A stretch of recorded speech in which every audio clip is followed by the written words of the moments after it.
গভীর কৃতজ্ঞতা জ্ঞাপন করছি যারা 71 সালে রণাঙ্গনে বুক চিতিয়ে যুদ্ধ করেছিলেন, জীবন দিয়েছেন, বঙ্গুত্ব বরণ করেছেন, লড়াই করে সেদিন বিজয় উপহার দেওয়ার জন্য যারা ঘর থেকে বের হয়ে এক এক করে 9.5 মাস যারা রণাঙ্গনে ছিলেন, আমি তাদের সকলের প্রতি গভীর কৃতজ্ঞতা জানাচ্ছি।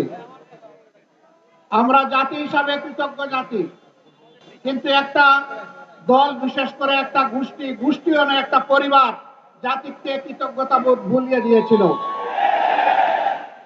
স্বাধীনতার সমস্ত অবদান, ক্রেডিট হাইজ্যাক করে একটি পরিবারের সম্পত্তিতে পরিণত করা হয়েছিল।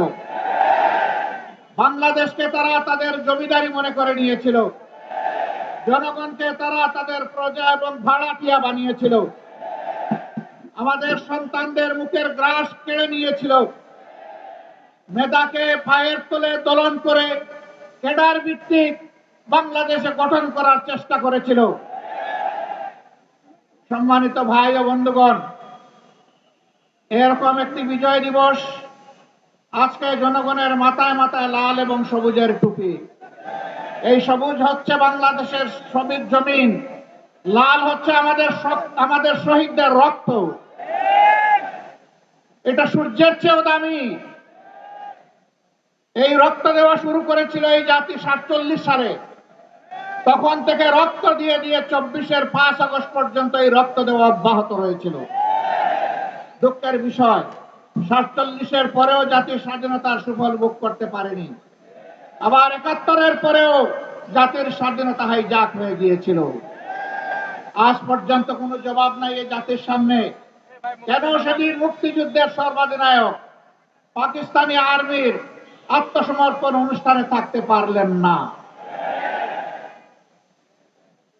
কেন তাকে পদে পদে অপমানিত করা হয়েছে? কেন তার স্বীকৃতি নেই? কেন যিনি স্বাধীনতার ঘোষণা দিয়েছিলেন জিয়াউর রহমান সাহেব, তার স্বীকৃতি নেই? তারা সকলের অবদানকে ম্লান করে, আমি আগেই বলেছি, একটা পরিবারের সম্পদে পরিণত করেছিল বাংলাদেশের স্বাধীনতাকে। মুক্তিযুদ্ধের চেতনার নামে তারা জাতিকে শোষণ করেছে, ধোঁকা দিয়েছে, জাতির উপর জুলুম করেছে, জাতির অধিকার কেড়ে নিয়েছে, জাতিকে দাসে পরিণত করেছে। বিশেষভাবে অভিনন্দন জানাই। যে লড়াই শুরু হয়েছিল 72 সাল থেকে সত্যিকারের স্বাধীনতার সুফল ভোগ করার জন্য, জনগণের হাতে স্বাধীনতার সুফল তুলে দেওয়ার জন্য, সেই লড়াইয়ের একটা পর্ব সমাপ্ত হয়েছে 24-এর 5ই আগস্ট। এই 24-এর লড়াইয়েও জনগণকে নিজ দেশের স্বৈর শাসকের হাতে জীবন দিতে হয়েছে। তারা জনগণের জীবনকে পাত্তাই দেয়নি।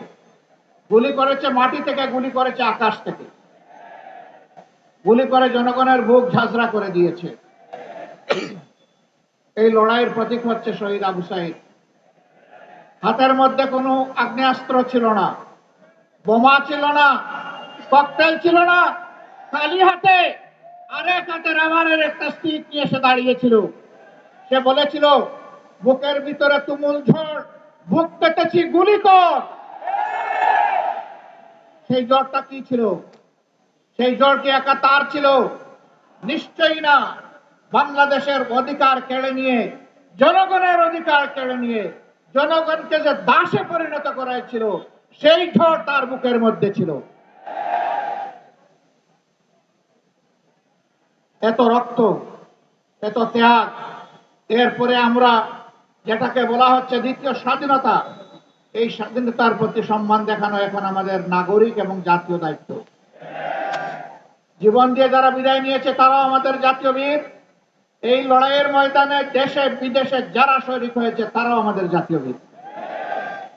আমরা জাতীয় বীর দেখে আমাদের উচ্চ শিখরে রেখে তাদেরকে আমরা সম্মান জানাতে চাই। জাতীয় বীরদের এই অবদান কোন ব্যক্তি, কোন পরিবার, কোন গোষ্ঠী, কোন দলের লোলক দৃষ্টির সামনে এটা যেন হারিয়ে না যায়। বাংলাদেশের জনগণকে পাহারা দিতে হবে। আপনারা পাহারা দিতে পারবেন? 24 ঘন্টা, 365 দিন, বছরের পর বছর, যুগের পর যুগ শতাব্দীর পর শতাব্দী সেই পাহাড়ের জন্য আমাদেরকে তৈরি হতে হবে ইনশাআল্লাহ। আজকের এই র্যালি থেকে আমরা জানিয়ে দিতে চাই, বারবার বুকে রক্ত দিয়ে যে জাতির স্বাধীনতা আনতে পারে সেই জাতির সন্তানেরা আর এই স্বাধীনতা কাউকে আর চিন্তাই করতে দেবে না ইনশাআল্লাহ।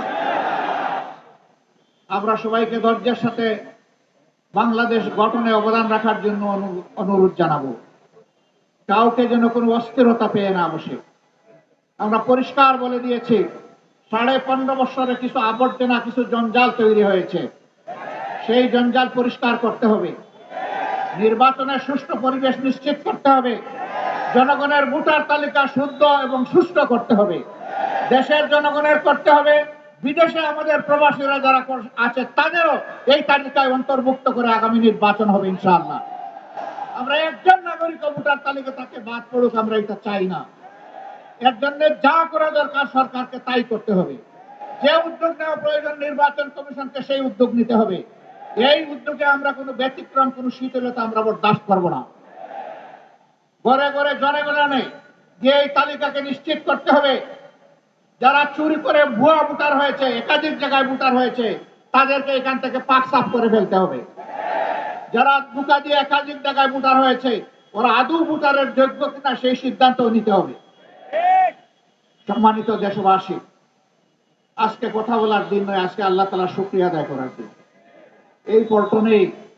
এই পল্টনেই আজ থেকে কয়েক বছর আগে, 2 দশকের অধিক সময় আগে আল্লাহর কিছু বান্দাকে বড় নির্মম ভাবে হত্যা করা হয়েছিল। এইরকম সময়ে, আজকে যে রকম সময়ে কথা বলছি, এইরকম সময়ে স্পষ্ট দিবালুকে 28শে অক্টোবর 2006 সাল নিশ্চয়ই জাতির স্মৃতি থেকে এটা হারিয়ে যায়নি। সেই দিন বাংলাদেশ পথ হারিয়েছিল। আবার এই বাংলাদেশের পথ খুঁজে পেতে আরো অনেক রক্ত দিতে হয়েছে। কি অপরাধ ছিল আমাদের সেই বন্ধুদের, ভাইদের? তাদের কোনো অপরাধের কথা আজ পর্যন্ত কেউ বলতে পারলো না। নিরপরাধ এই মানুষগুলোকে পিটিয়ে শুধু হত্যাই করা হলো না, তাদের নিতর দহর উপর উঠে তারা লাফালাফি, নাচানাচি করেছিল। এরা কি মানুষ না পশু? না, এরা পশু নয়। আল্লাহ তাআলার ভাষায় এরা পশুর চাইতে নিকৃষ্ট। কালানাম বালহুম আদাল্লু। আল্লাহ প্রথমে বলছেন বিবেক দিয়েছি, বিবেক অনুযায়ী কাজ করে নাই। আল্লাহ বলছেন এরা পশু। আবার আল্লাহ বলতেছেন আমি পশুকে বিবেক দেই নাই, এদেরকে বিবেক দিয়েছিলাম, এরা পশুর মতো কাজ করেছে, অতএব এরা পশু নয়, তার চাইতেও নিকৃষ্ট। একজন আক্রাসী মাফিয়া মাদারের নির্দেশে সেদিন লগি বৈঠা নিয়ে তার গুন্ডারা রাস্তায় নেমেছিল। তারাই তার নির্দেশে হত্যা করেছিল। এই মজলুম পরিবারগুলো সেদিন বিচার চেয়েছিল, আদালতে বিচার দায়ের হয়েছিল, কিন্তু ক্ষমতার গরমে সেই বিচার তারা খেয়ে ফেলেছে। আমরা কথা দিচ্ছি এই বিচার আবার ফিরিয়ে আনা হবে ইনশাআল্লাহ। বাংলার জমিনে আবার তাদের বিচার হবে ইনশাআল্লাহ। এর পরবর্তী পর্যায়ে শাহবাগীদের দাবিতে যাদেরকে হত্যা করা হয়েছে, খুন করা হয়েছে, তাদেরও বিচার আবার ফিরিয়ে আনা হবে ইনশাআল্লাহ। আর যে সমস্ত শাহবাগীরা সেদিন বাংলাদেশকে চ্যালেঞ্জ করে পাল্টা সরকার গঠন করেছিল, জনগণ তাদেরও বিচার চায়। এক দেশে 2 সরকার, এক সরকার বসে আছে পার্লামেন্টে, আরেক সরকার বসে আছে শাহবাগে। পার্লামেন্টের সরকারের কথায় জাতীয় পতাকা উঠে না, নামে না। শাহবাগের সরকারের, ভুয়া সরকারের কথায় পতাকা উঠে আর নামে। সেদিন আমরা দেখলাম একবার নয়, দুবার নয়, একদিন নয়, দুদিন নয়, এক সপ্তাহ নয়, 2 সপ্তাহ নয়, মাসের পর মাস রাষ্ট্রীয় পৃষ্ঠপোষকতায় সেই সন্ত্রাস চালিয়ে যাওয়া হয়েছে।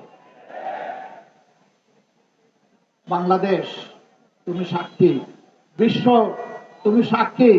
আমরা অন্যায়ের কাছে মাথা নত করিনি, আমরা অন্যায়ের কাছে মাথা নত করব না ইনশাআল্লাহ।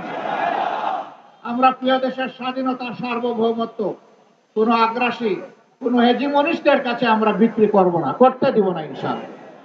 যারা বিক্রি করেছিল আজকে তারা পালিয়ে গিয়ে ওখানেই আশ্রয় নিয়েছে। তারা এদেশকে নিজের দেশ মনে করতো না, কারণ এদেশে তাদের বাচ্চা কাচ্চা বসবাস করতো না। তাদের বাচ্চা কাচ্চাকে নীরবে অন্য দেশে পাঠিয়ে দিয়ে এই দেশকে তারা সন্ত্রাস কবলিত করে ত্রাসের মাধ্যমে এই দেশকে তারা শোষণ করেছিল। তারা মূলত প্রতিশোধ নিতে এসেছিল। আপনারা জানেন কিসের প্রতিশোধ? আমি জিজ্ঞেস করি, সেদিন আপনার পিতাকে কারা হত্যা করেছিল? যারা ৭১-এর রণাঙ্গনে বুক চিতিয়ে যুদ্ধ করেছিল, তাদের হাতে আপনার পিতাকে নিহত হতে কেন? আপনারাই জবাব খুঁজেন। এর জন্য দায়ী কারা? কারা সেদিন ব্যাংক লুটেরা ছিল? কারা সেদিন নৈব্য সৃষ্টি হওয়া বাংলাদেশকে তলাবিহীন জুড়িতে পরিণত করেছিল? কাদের নেতা বলেছিল ডাইনে যাদের দিকে তাকাই তারাও ছোট, বামে যাদের দিকে তাকাই ওরাও ছোট, সামনে যাদের দিকে তাকাই ওরাও ছোট, পেছনে যাদের দিকে তাকাই ওরাও ছোট? কাদের নেতা বলেছিলেন? কাদেরকে বলেছিলেন উদ্দেশ্য করে? সেই জবাব আজকে তাদেরকে খুঁজতে হবে। কাজে এই প্রতিশোধ জনগণের উপর নয়, প্রতিশোধ নেন আপনাদের অপকর্ম সংগঠনকারীদের উপর। আশ্চর্য বিষয়, তারা বাংলাদেশটাকে টুকরা টুকরা করে বিভক্ত করে হানাহানি হিংসার রাজত্ব কায়েম করে পালিয়ে গিয়ে এখনো বাংলাদেশকে তারা স্থির থাকতে দেন না। তার মাঝে মধ্যে ফোনা তুলে ফুসফাস করার চেষ্টা করেন।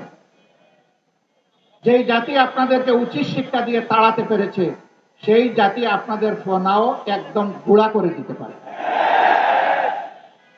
এটা মনে রাখবেন।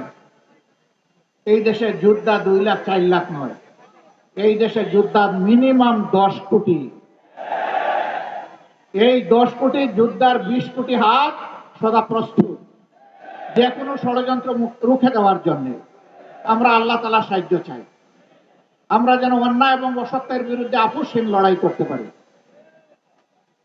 প্রিয় দেশবাসী, আসুন আমরা আরেকবার অঙ্গীকার করি আজকের এই বিজয় দিবসে আমরা অবশ্যই দেশকে ভালোবাসবো। আমরা কারো তাবেদার বানাতে এই দেশকে দেব না, এবং কেউ তাবেদারি করতে আসলে তাকে আমরা ছাড় দেব না। এই অঙ্গীকারে আজকের এই বিজয় দিবস উদযাপিত হোক। আরেকবার আপনাদেরকে শুভেচ্ছা, বিজয় দিবসের মোবারকবাদ জানিয়ে দেশে প্রবাসে নিবাসে যারা আছেন সকলের প্রতি কৃতজ্ঞতা জানিয়ে আপনাদের সুস্বাস্থ্য কামনা করে প্রিয় বাংলাদেশ আল্লাহ তাআলা কিয়ামত পর্যন্ত দীর্ঘজীবী করুন সেই দোয়া করে বিদায় নিচ্ছি। আসসালামু আলাইকুম ওয়া রাহমাতুল্লাহি ওয়া বারাকাতুহু।